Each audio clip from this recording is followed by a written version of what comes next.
पाकिस्तान में आज बुनियानुल मरसूस की याद में जो जश्न है उसका आगाज़ कर दिया गया है। भारतीय टीवी चैनल से उनकी जो नाकिस रिपोर्टिंग थी उसको भी पूरी दुनिया ने देख लिया। इसके मुकाबले में पाकिस्तान का मीडिया, पाकिस्तान के सोशल मीडिया और पाकिस्तान के इन्फ्लुएंसर्स वो ना सिर्फ फ्रंट फुट पे दिखाई दिए और उन्होंने इंतहाई जो चाको चौबंद खबरें थी वो पूरी दुनिया तक पहुंचाई। पाकिस्तान ने भारत को जितनी कुट लगाई, उसके बाद अगर भारत में ज़रा सी भी शर्म और हया होती तो वो सुकून से चुप करके बैठ जाता, लेकिन चूंकि भारत का काम ही यही है, कहीं ना कहीं से वो साजिश करता रहता है। डोनाल्ड ट्रंप ने इसके जवाब में शदीद धमकी देते हुए कहा कि अगर ईरान ने बातचीत का रास्ता ना अपनाया तो पहले से ज्यादा शदीद हमले किए जाएंगे।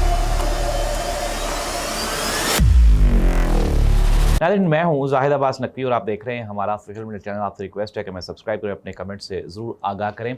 नाज़रीन, मार्का हक ऑपरेशन बुनियानुल मरसूस को 1 साल हो गया और पाकिस्तान में आज बुनियानुल मरसूस की याद में जो जश्न है उसका आगाज़ कर दिया गया है। 7 मई से लेके तो 10 मई तक पूरे पाकिस्तान में मुख्तलिफ तकरीबात होंगी जिसमें पाकिस्तान की मुसल्लह अफवाज को ट्रिब्यूट पेश किया जाएगा। नाज़रीन, ये वो ऑपरेशन है जिसमें जो हमारा नाकाम और कमज़ोर दुश्मन भारत है उसको पाकिस्तान ने नाकों चने चुभवाए। पाकिस्तान ने हर फील्ड में, पाकिस्तान की अफवाज ने हर फील्ड में भारत की आर्मी को और भारत की फोर्सेस को नॉकआउट किया। भारत ने पाकिस्तान के ऊपर सबसे पहला जो अटैक किया वो मिज़ाइल अटैक था और पाकिस्तान ने इंतहाई महारत के साथ पाकिस्तान का जो एयर डिफेंस सिस्टम है, पाकिस्तान ने जो पहला मिज़ाइल अटैक था उसको नाकाम बनाया। इसके बाद भारत ने पाकिस्तान के ऊपर साइबर अटैक किया तो पाकिस्तान के जो साइबर सिक्योरिटी एक्सपर्ट्स हैं उन्होंने एक मरतबा दोबारा फिर भारत की ईंट से ईंट बजा दी और भारत की जितनी सरकारी मशीनरी और उनकी जितनी वेबसाइट्स थी सबको ब्लॉक करके ये साबित कर दिया कि पाकिस्तान आईटी के मैदान में भी भारत से हर लिहाज से आगे है। इसके अलावा हमने देखा कि भारत ने उस दिन ये अपने टीवी पे दावा किया कि लाहौर के समंदर पे भारत का कब्ज़ा हो गया है। फिर हम वो लाहौर में समंदर ढूंढते रहे। फिर इसके अलावा हमने कहा, वो उनसे सुना, भारतीय मीडिया से सुना कि जी पेशावर पे, इस्लामाबाद पे भारत ने कब्जा कर लिया है। फिर हम वो भी ढूंढते रहे लेकिन हमें कहीं नहीं मिला। इट मीन्स दैट कि जो भारतीय टीवी चैनल से उनकी जो नाकिस रिपोर्टिंग थी उसको भी पूरी दुनिया ने देख लिया। इसके मुकाबले में पाकिस्तान का मीडिया, पाकिस्तान के सोशल मीडिया और पाकिस्तान के इन्फ्लुएंसर्स वो ना सिर्फ फ्रंट फुट पे दिखाई दिए और उन्होंने इंतहाई जो चाको चौबंद खबरें थी वो पूरी दुनिया तक पहुँचाई और पूरी दुनिया को ये बताया कि पाकिस्तान की आर्मी ने किस तरह से भारत को शिकस्त दी।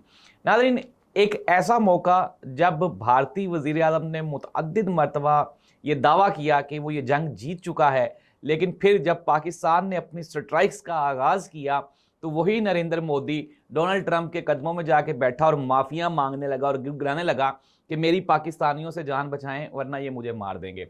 और नाज़रीन, फिर डोनाल्ड ट्रंप ने पिछले साल से लेके इस साल तक हर जगह पे, कहीं पे 6, कहीं पे 7, कहीं पे 8 और कहीं पे 11 इंडियन जहाज़ गिराने की जो दास्तान है वो पूरी दुनिया को सुनाई। और आज 12 महीने गुजर जाने के बाद वो जो जहाज़ों की तादाद है वो आहिस्ता आहिस्ता बढ़ती जा रही है। नाज़रीन, अनडाउटेडली पाकिस्तान ने भारत को जितनी कुट लगाई, उसके बाद अगर भारत में ज़रा सी भी शर्म और हया होती तो वो सुकून से चुप करके बैठ जाता, लेकिन चूंकि भारत का काम ही यही है, कहीं ना कहीं से वो साजिश करता रहता है। नाज़रीन, ऑपरेशन सिंदूर को जिस तरह से पाकिस्तानी आर्मी ने बुनियानुल मरसूस के साथ मलियामेट किया उसकी गवाही आज पूरी दुनिया दे रही है। ये जो जेनजी है इन्होंने पहली मरतबा अपनी ज़िंदगी में जंग देखी और हमने देखा कि लाहौर में भी मुख्तलिफ मुकामात पर ड्रोन्स गिराए गए, इसके अलावा इस्लामाबाद में भी ड्रोन्स गिराए गए। शहरी इलाकों पे भारत की जानिब से अंधाधुंध फायरिंग की गई जिसके नतीजे में जो सिविलियंस हैं उनकी शहादतें भी हुई। लेकिन नाज़रीन, पाकिस्तान ने इसके मुकाबले में इंतहाई बहादुरी के साथ मुकाबला करके ये साबित कर दिया कि पाकिस्तान की जो मुसल्लह अफवाज हैं वो अपने से 8 तो क्या 800 गुना भी बड़े दुश्मन का मुकाबला इंतहाई आसानी से कर सकती है। नाज़रीन, कंक्लूजन, पाकिस्तान जिंदाबाद, पाक फौज पाइंदाबाद। और पाक फौज ने ये अनडाउटेडली साबित किया है कि we are the professional soldiers और हम दुनिया में जहाँ पे भी हमारी अमन के लिए ज़रूरत होगी हम वहाँ पे मौजूद होंगे। इवन कि अगर अब हम ईरान और अमेरिका की सीज़ फायर की बात करें तो उसमें भी आसिम मुनीर और पाकिस्तान की अफवाज का जो किरदार है वो इंतहाई अहम है। नाज़रीन, आज बिल आखिर आफ्टर अ लॉन्ग टाइम جو مجتبیٰ خامنائی ہیں ان کے مشیر وہ منظر عام پہ آئے اور انہوں نے کہا کہ ہم کسی بھی صورت میں جو آبنائے ہرموز کا کنٹرول ہے وہ امریکہ کے حوالے نہیں کریں گے، یہ ہمیشہ ایران کے پاس ہی رہا ہے اور رہنا چاہیے۔ ساتھ ہی ساتھ مشیر نے یہ بھی کہا کہ ہم کسی بھی صورت میں اپنا جو جوہری پروگرام ہے اب اس کے اوپر بات چیت نہیں کریں گے۔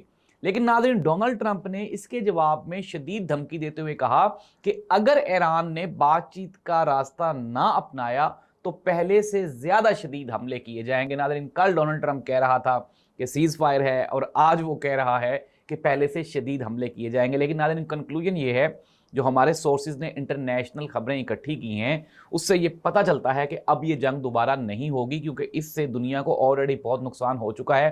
ایک محتاط اندازے کے مطابق اگر یہ جنگ آج یہیں پہ رک جائے تو بھی کم از کم 3 سال لگیں گے اس کرائسس سے نکلنے کے لیے، اور خدا نہ خواستہ اگر یہ جنگ 2-3 مہینے اور جاری رہی تو پھر اگلے 10 سال دنیا کو لگیں گے اس کرائسس میں سے باہر آنے کے لیے۔ تو ناظرین، یہ ہے اب تک کی جو اپڈیٹس ہیں مشرق وسطیٰ کے حوالے سے اور جنگی صورتحال کے حوالے سے۔ دوسری جانب جو پاکستان کی فوج نے بھارت کو جو آپریشن بنیان المرصوص میں ہم نے جو ان کو جس طرح سے ایکسپوز کیا پوری دنیا کے سامنے، وہ قابل تحسین ہے۔ اس دعا کے ساتھ کہ اللہ کرے دنیا میں امن رہنا انسانیت کے لیے انتہائی ضروری ہے۔ جنگیں کسی کے بھی آپ یہ کہیں کہ فائدے میں نہیں ہوتی، بھارت کو اس کا خمیازہ اٹھانا پڑا۔ آپ یہ امیجن کریں کہ ان کی اکانومی، ان کے فورن افیئرز وہ کس طرح سے وہ نیچے آئے ہیں، اور ڈونلڈ ٹرمپ نے پوری دنیا میں ذلیل کر کے رکھ دیا مودی کو اور مودی کی ڈپلومیسی کو۔ اس دعا کے ساتھ کہ اللہ تعالیٰ پاکستان کا حامی و ناصر ہو، پاک فوج کا حامی و ناصر ہو۔